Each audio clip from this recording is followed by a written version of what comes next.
Good morning, mat পরিবারে আপনাদের সকলকে স্বাগত। আমি মৈনাক শুরু করছি আজকের ব্লগ। আজকে সকালবেলায় আমরা ব্রেকফাস্ট করার জন্য একটু বেরিয়েই পড়েছি, একটু বেশিই দূরে চলে এসেছি উত্তর কলকাতায় বাগবাজারের পটলার কচুরির দোকানে।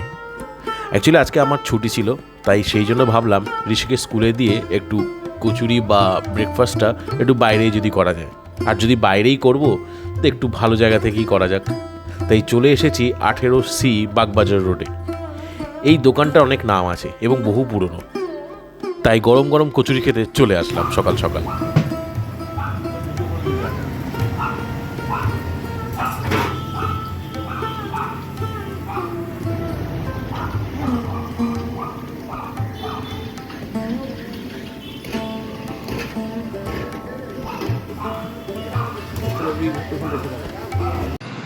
আজকে চলে এসেছি 92 বছরের পুরনো কচুরির দোকানে। আগেরবার আপনাদের দেখিয়েছিলাম যে 200 বছরের পুরনো, আর এটা হচ্ছে 92 বছরের পুরনো কচুরির দোকান, যেটা হচ্ছে বাগবাজারে রয়েছে 18C বাগবাজার রোড, একদম বাগবাজার মাল্টিপারপাস স্কুলের সামনে। চলুন তাহলে শুরু করি।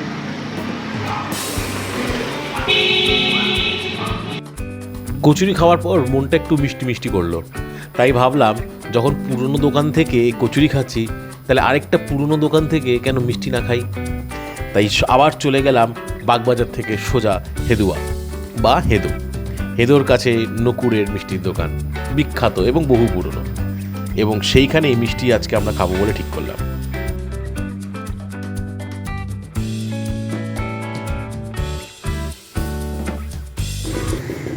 একটু আগে আমরা 92 বছরের পুরনো কচুরি দোকানে কচুরি খেলাম, ঠিক কথা, কিন্তু সাথে দীপানিতে বলে একটু মিষ্টি নেই, তাই আজকে মিষ্টি খাওয়ার জন্য চলে এসেছি নকুরের, একদম হেদোর সামনে অপোজিটে নকুরের দোকান।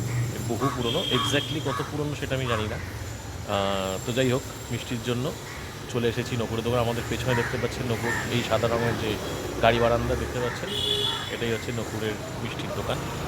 চলুন আমরা আপনাদেরকে দেখাই, আমরাও খাই।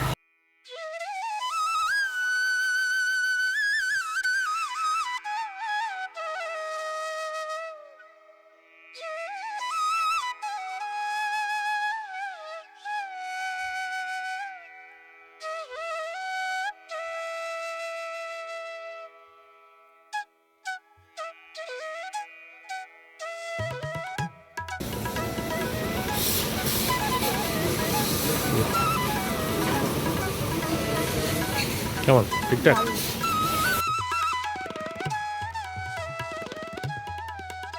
নকুরের মিষ্টির স্বাদ সত্যিই অপূর্ব, খুবই ভালো, আর দামটাও ঠিক সেরকমই। 4টে মিষ্টির দাম নিল 138 টাকা। ভালোই লাগলো, মিষ্টির পরে একটু পেমেন্ট করতে গিয়ে ঝালও লাগলো। তো যাই হোক, আমরা চলে গেলাম নকুর থেকে সোজা ধর্মতলা মেট্রো গলি। আমার ক্যামেরার লেন্সে একটু ফাঙ্গাস জমে গেছিলো, তো সেটাকে একটু ঠিক করার জন্য চলে গেছিলাম মেট্রো গলি।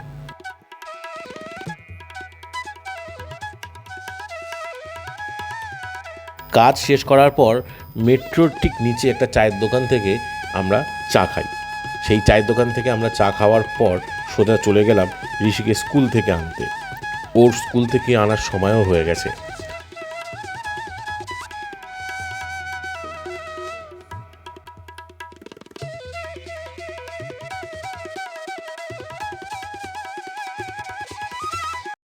Good morning everyone.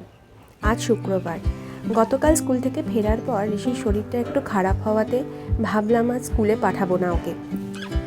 ওয়েদার চেঞ্জের সময় যেমনটা বাচ্চাদের হয়ে থাকে, সামান্য সর্দি কাশি, তবে ওর শরীরটা একটু দুর্বল, তাই আজ আর স্কুল নেই। শুক্র, শনি, রবি এই 3টে দিন ওর একটু ভালো মতন রেস্ট হয়ে যাবে। তবে মৈনাকের রয়েছে অফিস, আর সেই মতনই সকালবেলা উঠে রান্নাবান্না শুরু করে দিয়েছি। আজকে একটু তাড়াতাড়ি রান্নাগুলো শেষ করে নেব, কারণ ঋষির সাথে একটু সময়টা কাটাতে হবে। এখন সকাল 8টা, ঋষি ওদিকে ঘুমোচ্ছে, আর এরই ফাঁকে রান্নাগুলো শেষ করে নিচ্ছি। জানেন তো, সারা শীতকাল জুড়ে আমাদের এই বসার জায়গার জানলাটার থেকে বেশ ভালো রোদ আসে, আর এই রোদে মাদুর পেতে কাজ করতে মন্দ লাগে না।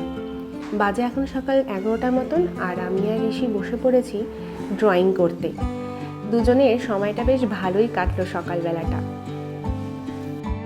বাচ্চার শরীর খারাপ হলে কোনো মায়েরই ভালো লাগে না। সারাদিনে এনার্জিটা কেমন যেন কম কমই লাগে। যাই হোক, বাজে এখন সন্ধ্যে 6টা মতন, আর আমি চলে এসেছি রান্নাঘরে। এই সর্দি আর জ্বর মুখে ঋষির খুব একটা কিছু খেতে তো ইচ্ছে করছে না, তাই ভাবলাম রাতে ওর জন্য আজ খিচুড়ি বানিয়ে দেবো। চাল ডাল আর সবজিটা সেই মতন জোগাড় করে নিয়েছি, তবে রাত্রে আমাদের জন্য ঘুগনি আর রুটি করব। আর সন্ধে মুড়ি মাখার জন্য শসা পেঁয়াজগুলো কেটে নিয়েছি।